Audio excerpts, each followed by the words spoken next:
Okay, have you ever received a treatment or put on skincare, something topically, in the hopes of looking younger, and you've actually looked older as a result? There's nothing more disappointing, but it's quite common.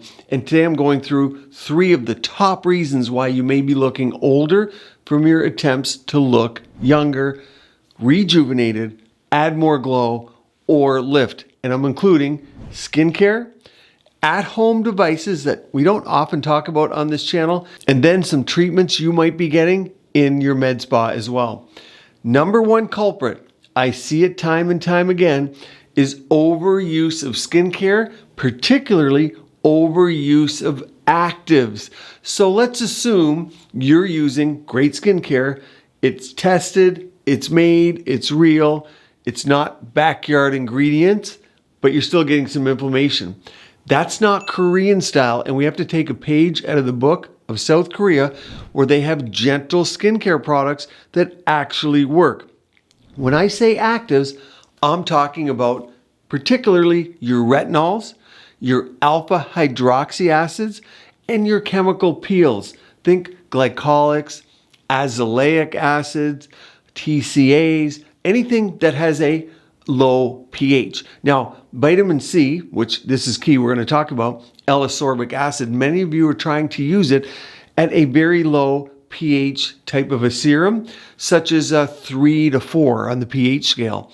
And I'm going to include that in the culprits here. By overusing these ingredients, people feel tighter, but that tightness that you feel is actually inflammation.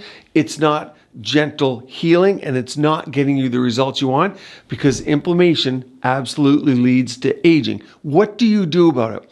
Well, you get on a routine that works for your skin, and you're either going to be, of course, sensitive, somewhere in the middle, or you have robust skin where you can take more of the actives. So those are the ingredients you're going to want to watch for. You can use them if they're tempered like this. You're looking for, let's take your vitamin C, look for something like THD ascorbate. You'll see it in your ingredients under tetrahexyl decyl or decyl ascorbate. And that's actually way more potent than your regular vitamin C that's acidic. Because I know some of you get home, you measure with a pH paper your vitamin C to make sure it has a very low pH, and then you know it works. That's old school. We now have a fat soluble form in this THD ascorbate, and that can be used with your retinol. So a lot of new retinols have this in them, and you want to look for that. You want to look for a retinaldehyde, not necessarily a retinoic acid. And in your AHA glycolic cream, you want somewhere between 10 and 15%, and you don't want to use them every day. You want to alternate. The key is this: whatever your routine, if you're feeling a windburn feel, if you have flaking, and if you feel like your skin is tight and you like that, you want to look for other signs of inflammation and reduce those, because that leads to aging. Look also for essential type of oils in your skincare products. Like I use avocado oil, grapeseed oil, neem seed oil, and you want to temper your actives with a great moisturizer, meaning if your skin's taking a retinol on its own, that's not a problem. But if you have those signs of inflammation, you want to follow them up after you apply the AHA or the retinol. You want to then use a great moisturizer at about the 3 to 5 minute mark. And that's going to soothe and help heal your skin. And don't forget, give yourself a break from those actives. Every month to 3, give yourself a week or 2 off of your retinol or AHA. Let your skin relax, use your moisturizer, and always use SPF. That's going to protect your fat pads. Number 2, that's making you look older when you're trying to look younger, are your home devices. I'm seeing these ones most commonly. Lasers at home now are making a run into the market. A laser is a specific wavelength. And I should include, you're seeing some home IPLs as well. IPLs are broad-based light with some filters to filter out other wavelengths.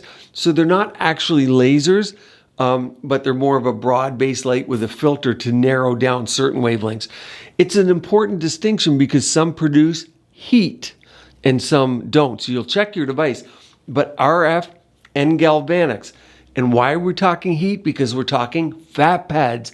And there's three main factors to look for in terms of killing your fat pad. Number one, the level of heat, so the intensity. Number two, the duration of heat. So how long are you getting the heat for? And finally, number three, the depth of the heat. And when you're talking RF and radio frequency, the depth, how deep it goes, depends on the frequency of your device. Okay, so check this out. This is from a device I use in my clinic. This would be one head of the device touching the skin.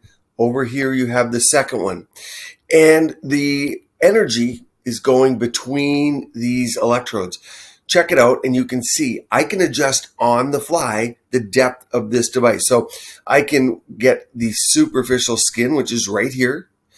I can go deeper into just the skin and the superficial fat, or at 0.8, I can go in and get the deep fat only. I can also combine 1, 2, my writing's terrible here, 3, and get all layers.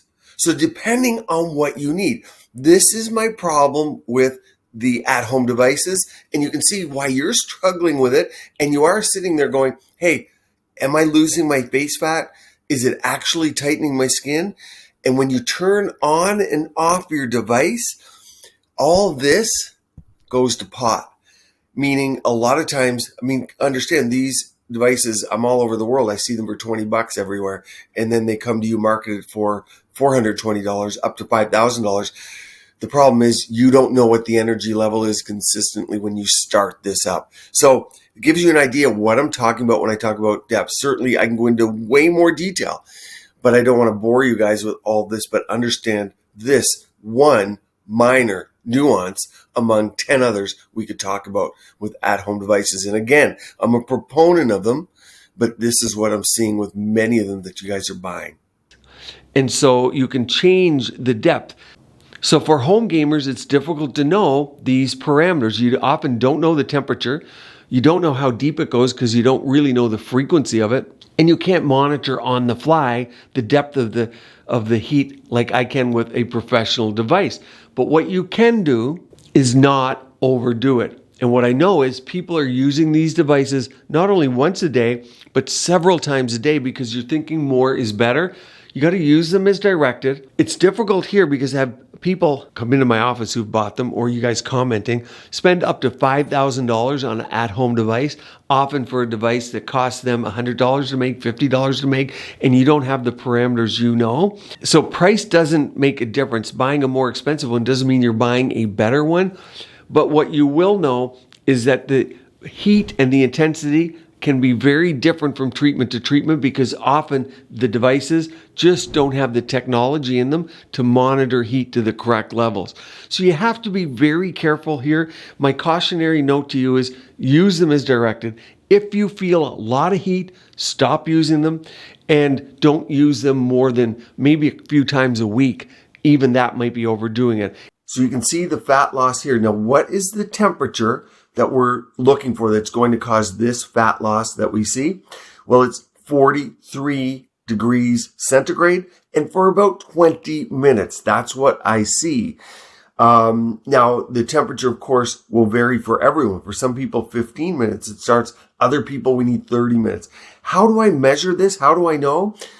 Well, what we do is if we don't have the internal temperature monitor, which the newer devices have, there's an external thermometer. You can get your point at the skin and it will do that. You can see the fat loss here again, but you can use an external thermometer if you have a really inexpensive home device, you love it, you think it's working, you want to know these temperatures, point at the skin, measure it. It's fairly accurate, but 43 degrees centigrade thereabouts gives you a pretty good guideline. And that includes galvanics, like I said, IPL, lasers, and home RF devices, anything that's producing heat or even over massaging, we know kills the fat pad. The number 3 thing that's aging you is lower face treatments. And there's 3 in particular. Number 1, Botox-like treatments, because they slow down the muscle movement And the muscles in the face are many. A lot of people treat the DAO, or the one that pulls the edge of the mouth down. When you treat it, it allows the elevating muscles to work more. But what you're doing, if you do too much, you're atrophying, you're shrinking down this lower muscle. What does the muscle do? Muscle reflects light. And you want fat reflecting light. So there's a lot of parameters at play in the lower face, because if the muscle starts reflecting light, then it looks like you have a downturned mouth when you don't. And when you shrink the muscle, of course, you lose volume here.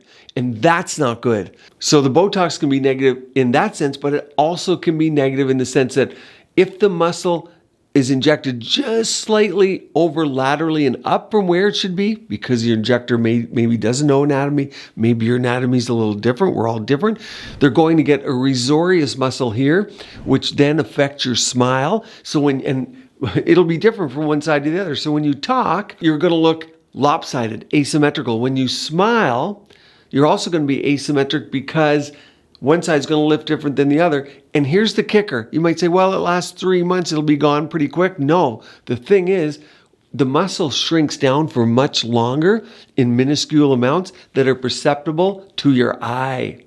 So it's very important. Botox in the lower face, be careful. And what you're going to do if you use Botox and overuse it, then you go to filler, that's another mistake. That's number 2 in the lower face. If you use filler here, the problem is if too much is used, if the type that draws water in is used, or of course, if you're hyperdynamic, you move all the time, the filler migrates. And there's nothing worse than too much filler in the lower face. And the third mistake, of course, not treating the upper face first. So if you come into your practitioner and say, I want to treat this, the jowls, the lower mouth, and they don't treat your upper face first, you're going to look odd. You got to lift from here first and then worry about the lower face. If you don't, you're wider, you're unusual, the mouth isn't working right, and filler lasts for many, many, many years, 10 plus years. So unless you get it dissolved, you're stuck with it. There's 2 things you should think about doing now. One is go to my store locator if you're looking to find a great provider, store.rajanimd.com/locate, and go to quizmd.com. When you get there in under 5 minutes, you're going to get a skincare plan that I would recommend for my patients in my clinic for someone with your skin type. Now, to fully understand what I'm saying, I made a video up here demonstrating what I mean by what to do on the upper face, and one down here on RF microneedling, so you understand temperature, how temperature affects fat loss, and what you should do. Keep your skin and body beautiful, healthy, and vibrant.